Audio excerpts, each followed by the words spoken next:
Hello and welcome to the Celtic Gibber channel. Today is Wednesday, the 29th of November 2023, and it's a cold one. Right, I've got a question for you. Who is your favourite Sherlock Holmes?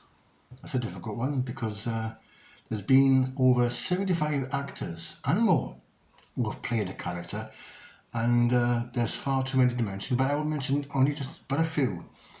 Jeremy Brett is probably best remembered for people who grew up in the 1980s, but he didn't do it for me.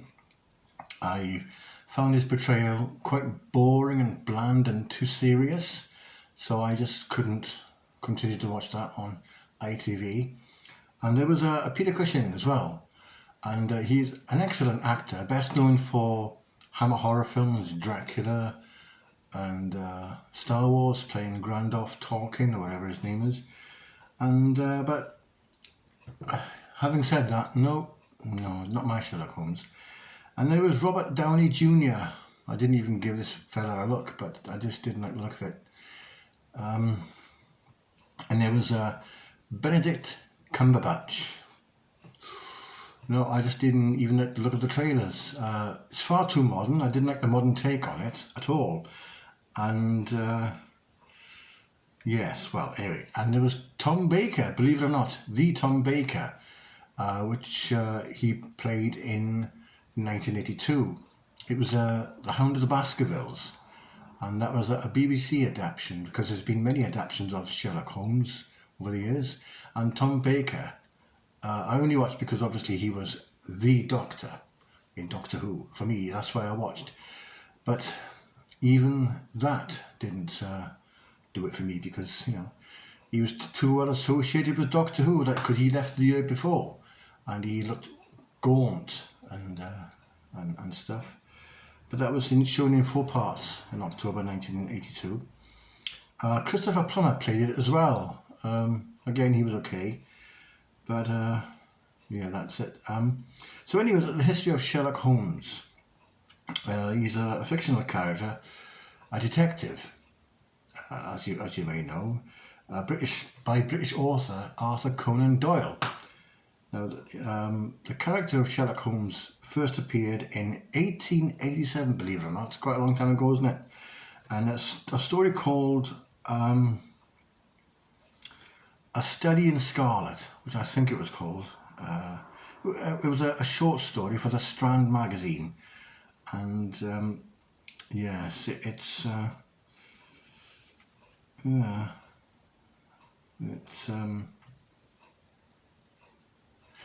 he shared a room with Dr. Watson at 221 Baker Street in London, and his arch enemy was Professor James Moriarty. Now, he was the perfect nemesis, wasn't he? And again, he's been played by a number of actors, and I think he eventually killed off the character of Sherlock Holmes, because Moriarty was far superior in intelligence, and they had that fight over the cliff, didn't they? Yeah. But for me personally, there's one name I haven't mentioned, and that was Basil Rathbone. Now, for me, he's the epitome, the most definitive Sherlock Holmes there is.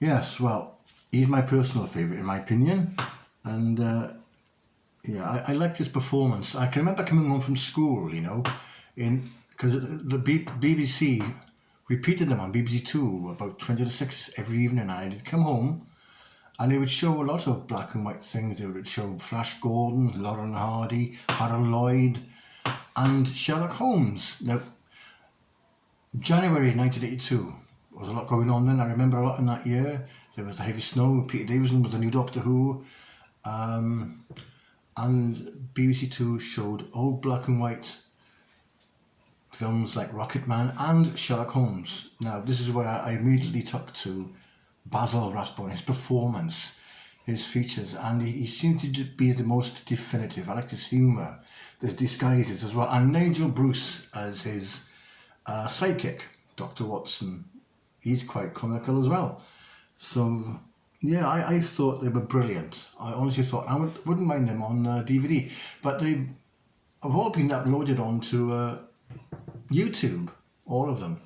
Now, I suppose one of my favourite stories and the most famous stories would have to be Hound of the Baskervilles. And that one in 1939 was good. How they did it, the dog must have been trained to attack them, whatever it was. But Basil Rathbone was born in 1892 in Johannesburg, but he was also a British actor as well. And he died in July 1967. He was a South African actor, and he appeared in more than over 70 films. And he often played a rather suave sort of character, villains as well. And I think he also was in one or two Laurel and Hardy films. He died suddenly of a heart attack he was 75 years old. So that's what I've got to say. He's my personal favourite. Well, I would say the best, if not the best. One of my favourites, personally. Who's yours? Is it Jerry Brett? Is it Peter Cushing? Is it Benedict Cumberbatch? So yeah, anyway, today, it's coming up 4 p.m. in the afternoon. It's been a cold one today, so that's my day. And again, I thank you so much indeed for watching and for your support and my new subscribers. Now, coming up is also the Christmas display in Bournemouth. So look out for that. Watch this space. The Celtic Druid, over and out.